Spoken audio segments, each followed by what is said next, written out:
श्री गणेशाय नमः. नमस्कार मंडळी. आज तुकाराम बीज म्हणजे महाराष्ट्रातील संत परंपरामधले एक अजरामर नाव म्हणजे संत तुकाराम महाराज. तर संत तुकाराम महाराज हे कोण होते? तर पुराण कथेनुसार तुकाराम महाराजांचा पृथ्वी तलावरील अवतार म्हणजे सत्ययुगातील अंबरी ऋषी. अंबऋषी या अवताराबाबत सांगायचे म्हणाल तर अंबऋषी स्वरूप तुकोबाराय प्रथमतः दुर्वास ऋषींचे शिष्य. गुरुशिष्यांमध्ये थोड्या प्रमाणात कलह झाला. दोघांनीही शक्ती प्रदर्शन केले. दुर्वास ऋषींनी अंबऋषींवर सुदर्शन चक्र सोडले. यातून पळ काढत अंबऋषी ब्रह्मलोकात पोहोचले. पण सुदर्शन चक्राने त्यांचा पाठलाग सोडला नाही. शेवटी ते वैकुंठात गेले. भगवान विष्णूंची शरणागती पत्करली. त्यांनी अंबऋषींना दुर्वासांना शरण जायचे सांगितले. यानंतर दुर्वास ऋषींनी सुदर्शन चक्र रोखले. मात्र तुला प्रत्येक अवतार कार्यात गर्भवास सोसावा लागेल असा शापही दिला. अंबऋषी कारणे गर्भवास सोसिसी. महाराजांना गर्भवास सोसावा लागला. या गर्भवासात महाराजांनी देवाकडे एक मागणी केली आणि तो एक अभंग म्हणजे तुका म्हणे गर्भवासी सुखे घालावे आम्हासी. देवाने यावर प्रश्न विचारला की महाराज सुख कशात आहे? याचे उत्तर देणारा हा अभंग. सदा माझे डोळा जडो तुझी मूर्ती, रखुमाईच्या पती सोयरिया. गोड तुझे रूप गोड तुझे नाम, देई मज प्रेम सर्व काळ. तुका म्हणे काही न मागो अनिक, तुझे पायी सुख सर्व आहे. महाराजांचे 4 युगांप्रमाणे अवतार. पहिल्या अवतारात म्हणजेच कृतयुगात तुकोबाराय प्रल्हाद स्वरूप होते. या अवतारात त्यांच्या आराध्य देवात श्री भगवान विष्णू होते. दुसऱ्या अवतारात त्रेतायुगात तुकोबाराय अंगद स्वरूप होते. तर तिसऱ्या अवतारात द्वापर युगात तुकाराम महाराज उद्धव स्वरूप होते. कलियुगात चौथ्या अवतारात ते नामदेवराव होते. तर 5वा अवतार हा तुकाराम नावाने जगात प्रसिद्ध झाला. याची साक्ष देणारा अभंग. जे जे झाले अवतार तुका त्यांचे बरोबर. म्हणजे सत्ययोग अंबऋषी, गुरु दुर्वास ऋषी आणि आराध्य विष्णू. कृतयुगात प्रल्हाद, गुरु आणि आराध्य भगवान विष्णू. त्रेतायुगात अंगद, गुरु आणि आराध्य भगवान श्रीराम. द्वापर युगात उद्धव, गुरु आणि आराध्य भगवान श्रीकृष्ण. कलियुगात नामदेव, गुरु येसोबा खेचर, आराध्य भगवान परमात्मा पांडुरंग. आणि कलियुगात तुकाराम, गुरु बाबाजी चैतन्य आणि आराध्य भगवान परमात्मा पांडुरंग. तुकाराम महाराजांचा परिवार आणि शिष्यगण. तुकाराम महाराज यांचे पूर्ण नाव तुकाराम वल्लोभा अंबिले मोरे. तुकोबा हे मूळचे देहू गावचे. कुटुंबात आई कनकाई, वडील वल्लोभा मोरे, थोरला भाऊ सावजी आणि धाकटा भाऊ कान्होबा असा परिवार. महाराजांची पहिली पत्नी रखमाबाई आणि दुसरी जिजाबाई उर्फ अवली. महाराज आणि रखमाबाई यांचा पहिला पुत्र संतू. यानंतर अवली हिची मुले. पहिली मुलगी गंगा तर दुसरा व तिसरा मुलगा भोळ्या आणि विठू. चौथी मुलगी भागीरथी. महाराजांचे आराध्य दैवत विठोबा. महाराजांचे गुरु बाबाजी चैतन्य. महाराजांचे शिष्य नाहूजी आणि बहिणाबाई शूरकर. स्वर्गारोहणानंतरचे महाराजांचे शिष्य निळोबाराय व कान्होबाराय. तुकाराम महाराज हे नामदेवरावांचे अवतार कार्य पूर्ण करण्यास आले होते. याची साक्ष देणारा अभंग म्हणजे प्रमाणाची संख्या सांगे शतकोटी, उरले ते शेवटी लावी तुका. याबरोबर महाराज कनकाईच्या पोटीच का जन्माला आले याची ग्वाही देणारा अभंग राहिले 4 कोटी, म्हणून तुका कनकाईच्या पोटी. तुकाराम महाराजांना काव्यस्मरण. तुकाराम महाराज मुळात विठ्ठल भक्त असल्यामुळे त्यांना अभंगाचा सहवास लहानपणीच मिळाला होता. वारकऱ्यांच्या मुखातून उच्चारलेल्या अभंगाचा विचार महाराज करायचे. अभंगात काय वर्ज करायचे आणि कसे संसार सागरातून तरुण जायचे याचा विचार ते करत. दरम्यान त्यांनी एकांत स्वीकारला.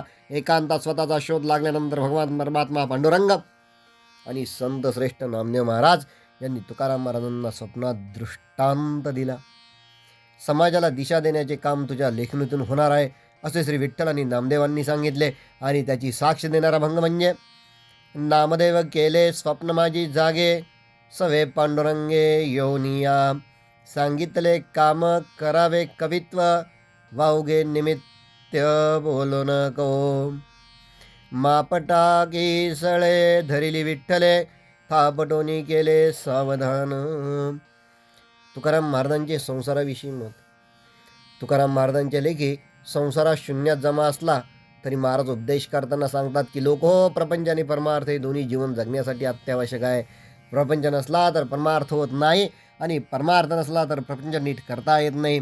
यामुळे एके ठिकाणी ते सांगतात, प्रपंच करून परमार्थ साधावा, वाचे आळवावा पांडुरंग.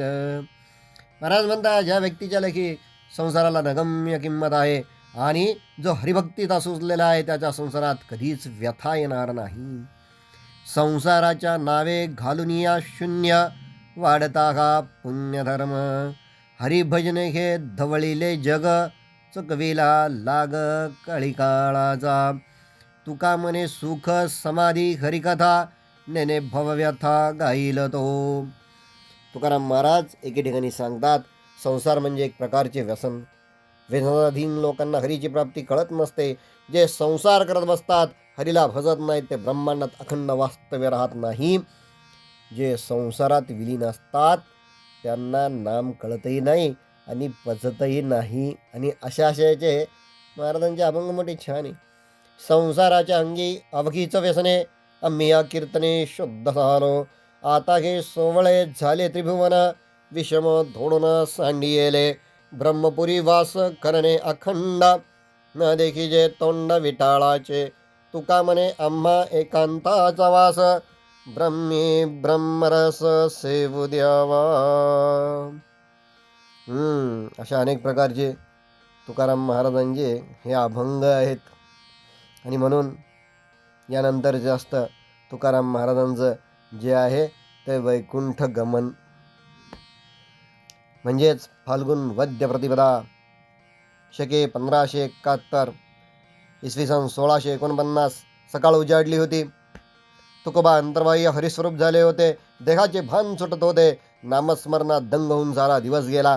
त्यांचे शिष्य संताजी जगनाडे, संतू तेली, गंगाजी बाबा मवाळ, कान्होबा तुकोबांचे बंधू दिवसभर त्यांच्या बरोबर होते. सकाळपासूनच आजचा दिवस काही वेगळा वाटत होता. तुकाराम महाराजांचा चेहरा अत्यंत तेजपुंज. एकंदरीत ज्या वैकुंठातून ते आले तिकडे जाण्याची ओढ त्यांना लागली याचे संकेत मिळत होते. तुकाराम महाराज सनकादिक संत, नारद, गरुड आदी माया लक्ष्मी यांच्याशी तन्मय झाले होते. विठ्ठलाचे एकरूप होण्याची आस मनी बाळगली होती. मनोमनी ते सनकादिक संतांना आपल्या अभंगातून विनंती करू लागले. तुम्ही सनकादिक संत, मनविता कृपावंत, एवढा करा उपकार, देवा सांगा नमस्कार, माझी भाकावी करुणा, विनवा पंढरीचा राणा, तुका मने माझा आठवा, मूळ लवकरी पाठवा. याचे पुढे सांगायचे तर ते लक्ष्मीलाही काकुलतीला येऊन सांगू लागले. वेगी आणावा तो घरी अशी प्रार्थना गरुडाला करू लागले. शेषालाही जागे करा ऋषिकेशा अशी विनवणी करू लागली. आपल्या करुण आणि विनवणी करणाऱ्या अभंगातून ते परब्रह्मापर्यंत पोहोचण्याची आस धरू लागले. गरुडाचे पायी ठेवी वेळा वेळे डोई, वेगी आणावा तो घरी मज दिना ते उद्धरी, पाय लक्ष्मीच्या हाती तिसी यावे काकुळदी, तुका मने शेषा जागे करा ऋषिकेशा. मनोमनी आता त्यांना जाणू लागले की त्यांचा इहलोकीचा प्रवास आता संपला आहे. एकंदरीत फाल्गुन शुक्ल प्रतिपदेपासूनच पूर्ण पंधरवड्यात जिजाबाईचा बोध झाला होता. फाल्गुन वद्य प्रतिपदेच्या सकाळपासून त्यांच्या वागण्यातील बदल आणि तेजपुंज चेहरा काहीतरी सांगत होता. शेवटी रात्र झाली. तुकोबांनी विठ्ठलाचे दर्शन घेतले. ते सोहळे मनोहर रूपडे आपल्या हृदयात साठवले. नंतर ते गोपाळपुऱ्यातील नांदुरक्षीच्या वृक्षाखाली आले. संताजी आणि गंगाजीने नमस्कार केला.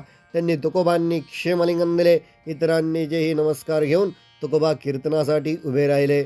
विठ्ठल विठ्ठल विठ्ठल विठ्ठल असा टाळ, मृदुंग, चिपळ्या, विण्याच्या गजरात नामघोष सुरू झाला. आज त्यांच्या आवाजातील भावार्द्रता सहज ओळखू येत होती. कीर्तनभर रंगात आले. आज सर्व श्रोते भाविक कधी नाही एवढे ते तल्लीन झाले होते. देहभान विसरले होते. या सर्व उत्सवात पाठ केव्हा झाली याचे कोणाला भानही नव्हते. तुकोबा विधी अवस्थेत असताना गरुडावर बसून समोर भगवान विष्णू अवतरले. त्यांना पाहताच तुकोबांच्या मुखातून आपोआप अक्षरे उमटे लागली. पहिला आले खरी, शंखचक्र शोभे करी, गरुड येतो फडत्कारे, नाभी नाभी म्हणे त्वरे, मुकुट मंडळ कुंडलांच्या दित्ती, तेज लोपला गवस्ती, मेघ श्याम वर्ण खरी, मूर्ती डोळस सहजरी, चतुर्भुज वैजंती गळा, माळघे रुळती, पितांबर झळगे गायसा, तुझळल्या दाही दिशा, तुका झालासे संतुष्ट, घराले वैकुंठ पीठ. असे म्हणताच तुकोबा पुढे चालू लागले आणि चालताना मात्र त्यांच्या मुखातून एकच उद्गार येत होते, आम्ही जातो आमच्या गावा, आमचा राम राम घ्यावा, रामकृष्ण विठ्ठल बोला, तुका जातो वैकुंठाला.